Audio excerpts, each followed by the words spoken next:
Em um mundo de ruído e distrações, nós buscamos a clareza da sabedoria antiga. A teologia clássica encontra a inteligência do futuro, Teof e Lia Cast. uma fé real e uma realidade virtual. Olá, queridos ouvintes, como vocês estão? Espero de coração que estejam gostando do nosso podcast, pois a cada episódio ficamos mais felizes. E claro, se puderem continuar nos ajudando, sigam nossos perfis, curtam e compartilhem nossos vídeos. E segunda-feira é dia de A Verdade.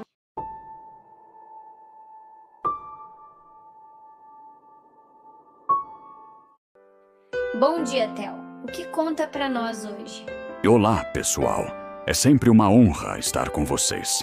E dando sequência ao nosso estudo, Gênesis nos conta que Deus formou o homem do pó e soprou nele o fôlego da vida.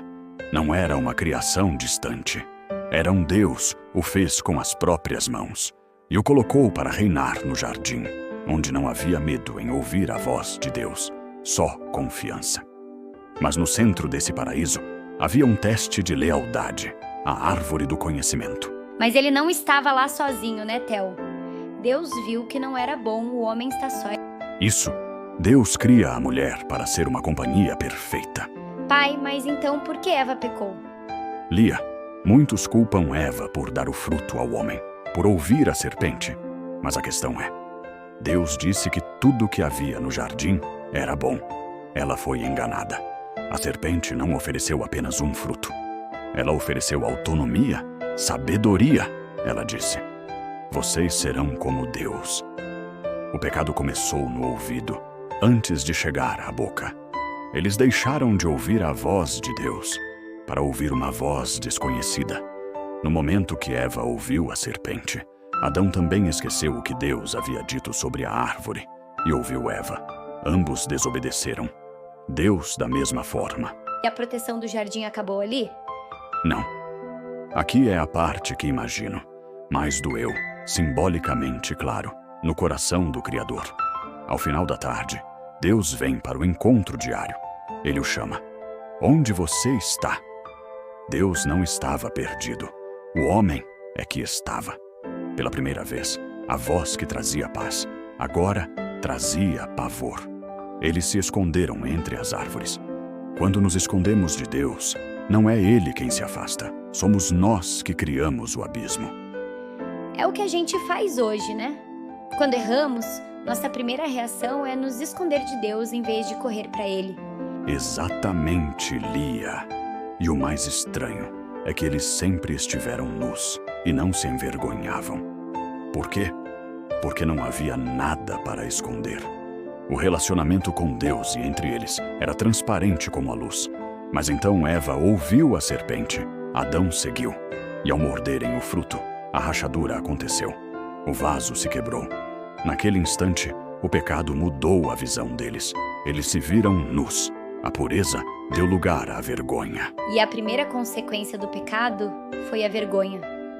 Estávamos nus e nos escondemos. Por isso, quando fazemos algo que sabemos ser errado, nossa consciência nos acusa e nos envergonhamos. Pois é, Lia.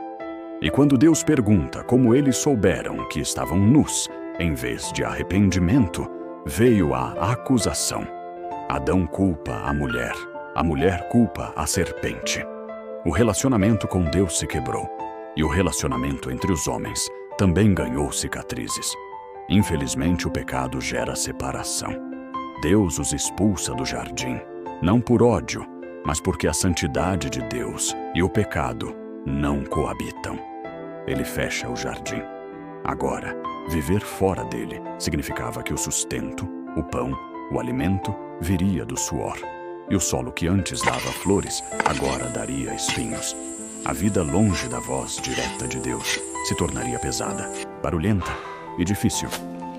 É o que vivemos hoje, né? Tentando ouvir a voz de Deus em meio a tanto barulho do mundo. Estar perto de Deus é ouvir a sua voz e descansar na sua sombra. A palavra sombra, na Bíblia, hebraico tzel, grego esquia, significa proteção divina e frequentemente simboliza refúgio sob o cuidado de Deus, como em Salmo 91:1. Aquele que habita no esconderijo do Altíssimo, à sombra do Onipotente, descansará. Quando escolhemos o nosso próprio caminho, saímos debaixo dessa sombra. Adão e Eva agora encaram um mundo onde a proteção do jardim ficou para trás. E o que vem a seguir vai testar a humanidade ao limite. E o próximo passo de Adão e Eva não será fácil. Eles vão descobrir que fora do jardim, as escolhas têm consequências pesadas. Mas a boa notícia: Deus não parou de falar com eles, mesmo do lado de fora. E no próximo episódio, vamos ver como a primeira família da Terra lidou com a dor, o trabalho e até a maldade humana que não existia, passou a existir. Muito tenso, né, pai? Imagino a dor e o arrependimento que eles sentiram. Mas veremos então o que vai acontecer depois que o pecado entra no mundo. Até lá, pessoal!